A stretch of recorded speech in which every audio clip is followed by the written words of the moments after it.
अभी आपको बराह रास्त ले चलेंगे। वफाकी वज़ीर इत्तलात अता तारा इस वक्त आम गुफ्तगू कर रहे हैं। विजन ने तमाम जो पुलिस के अफसरान हैं, पाकिस्तान एडमिनिस्ट्रेटिव सर्विस के अफसरान हैं, उन पर यह बात वाज़े कर दी है कि किसी किस्म की भी सियासी सरगर्मी में वो मुलव्वस नहीं हो सकते और ना ही कानून और उनका कोड ऑफ कॉन्डक्ट इसकी इजाज़त देता है।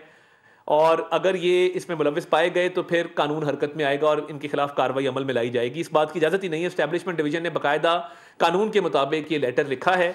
तमाम जो अफसरान हैं पुलिस के और एडमिनिस्ट्रेटिव सर्विस के, ये चीफ सेक्रेटरी और आईजी को ये ख़त जा चुका है। इसके अलावा चीफ सेक्रेटरी केपी का भी एक ख़त जो उन्होंने लिखा है अपने तमाम अफसरान को सूबे के अंदर कि किसी किस्म की सियासी सरगर्मी में जो मुलव्वस होगा वो कानूनी कार्रवाई का सामना करेगा और कानून इस बात की इजाज़त नहीं देता कि सरकारी अफसरान सियासी जलसों में हिस्सा ले और सियासी जलसों में सहूलतकारी करें और सियासी जलसों के हवाले से सरकारी वसाइल बुरुए कार लाने में वो मदद दें।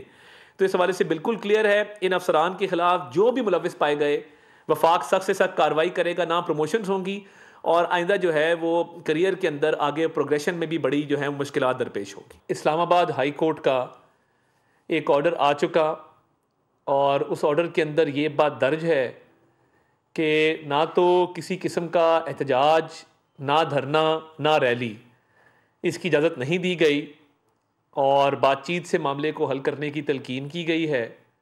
तो मैं ये समझता हूँ कि ये अब किसी किस्म का जो एहतजाज होगा या रैली होगी या कोई भी धरने की कोशिश होगी, ये गैर कानूनी है। जो पीसफुल असेंबली एक्ट है 2024, उसके तहत इस्लामाबाद हाई कोर्ट का ऑर्डर बिल्कुल वाज़े है और इंतज़ामिया को कहा गया है कि वो ना सिर्फ शहरियों के जानो माल की तहफ़्फ़ुज़ करें बल्कि शहरियों के जानो माल के तहफ़्फ़ुज़ के साथ साथ किसी किस्म के जलसे, धरने और रैली की इजाज़त ना दें। तो मैं ये समझता हूँ कि ये जो इंतशार फैलाने के लिए एक टोला इस्लामाबाद पर लश्कर कशी कर रहा था, उनकी साजिश नाकाम हुई है और उनको चाहिए कि अपने प्रोविंस में प्रोटेस्ट करें, जहाँ से वो लोगों को लेके आते हैं बसें भर भर के और इंसेंटिव देते हैं, पैसे दिए जा रहे हैं, लालच दिया जा रहा है, तो करें पेशावर के अंदर प्रोटेस्ट।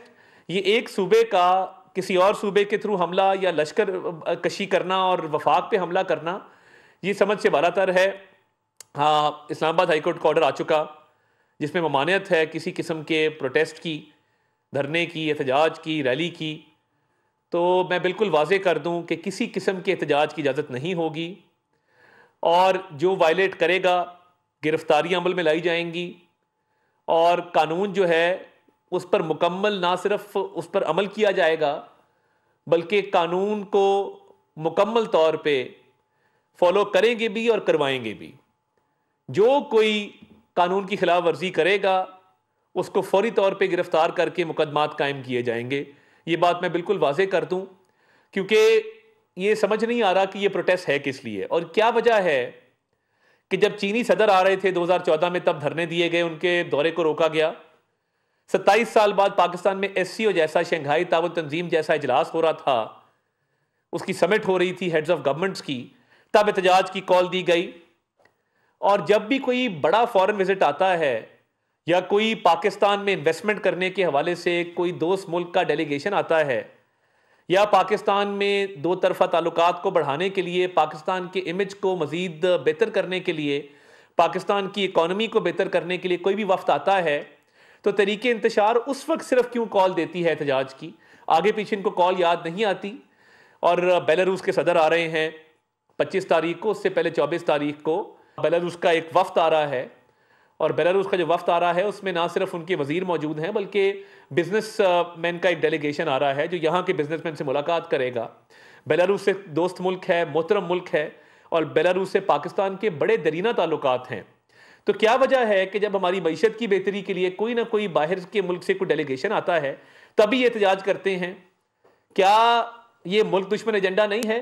जिन लोगों ने 9 मई के हमले किए, जिन लोगों ने कभी पुरअमन एहतजाज किया ही नहीं, उनके जलसों के अंदर खवातीन के साथ बदतमीजी होती है, वो सरकारी इमलाक को नुकसान पहुंचाते हैं, दरख्त ग्रीन बेल्ट तक जला देते हैं और 2014 में PTV को आग लगाई, पार्लियामेंट का गेट तोड़ा, कब्रें खो दी। और मैं ये समझता हूं कि ये तरीके इंतशार वाले पुरअमन नहीं रह सकते और इनका माजी इसी तरह का है कि ये मुल्क को नुकसान पहुंचाने की कोशिश करते हैं और हमेशा एहतजाज की कॉल तब दी जाती है जब बाहर से कोई डेलीगेशन आ रहा हो। ये मुल्क दुश्मन एजेंडा है जिस पर ये कारबंद है। और एहतजाज किस चीज़ के खिलाफ है? क्या इस चीज़ के खिलाफ है कि महंगाई जो है वो पिछले साल 32% थी, इस साल 6.9% है? क्या आज इस बात के खिलाफ है कि शरह सूद 15 पे आ गई है, कायबोर 13% पे आ गया है? क्या इस चीज़ के खिलाफ एहतजाज है? एहतजाज का मकसद क्या है कि रेमिटेंसेस जो हैं पाकिस्तान में आने वाली वो 8.8 अरब डॉलर क्रॉस कर गई हैं, ज़र मुबादला के ज़खायर बढ़ रहे हैं, हमारी एक्सपोर्ट्स में 14% इजाफा हो रहा है, और ना सिर्फ ये IT एक्सपोर्ट्स में जो है वो 3 अरब डॉलर वो क्रॉस कर गई हैं। एहतजाज क्या मईशत की तरक्की के ख़िलाफ़ है? एहतजाज क्या महंगाई में जो कमी हुई है उसके ख़िलाफ़ है?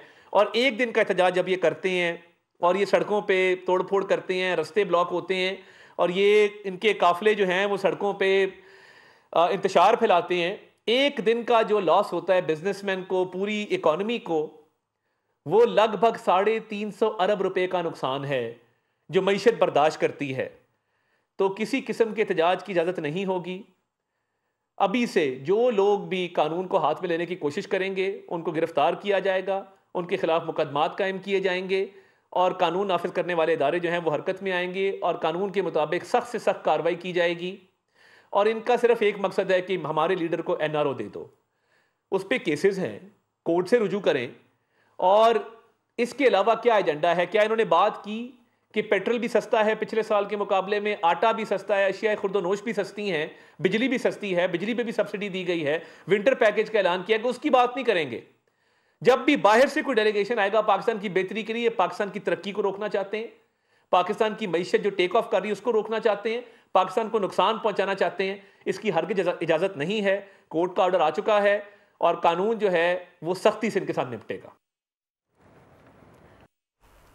इस्लामाबाद में वफ़ाक़ी वज़ीर इत्तलात इस वक्त अहम गुफ्तगू कर रहे थे। उन्होंने गुफ्तगू करते हुए कहा है कि तहरीक इंतशार का एहतजाज का मकसद मुल्क में फसाद फैलाना है। PTI ने एहतजाज के अंदर सरकारी वसाइल का इस्तेमाल कर दी है। इस्लामाबाद हाई कोर्ट का वाज़ेह हुक्म है कि कोई एहतजाज की इजाज़त नहीं बल्कि बातचीत करने का कहा गया है। सब्सक्राइब करें और बेल दबाएं ताकि कोई खबर रह न जाए।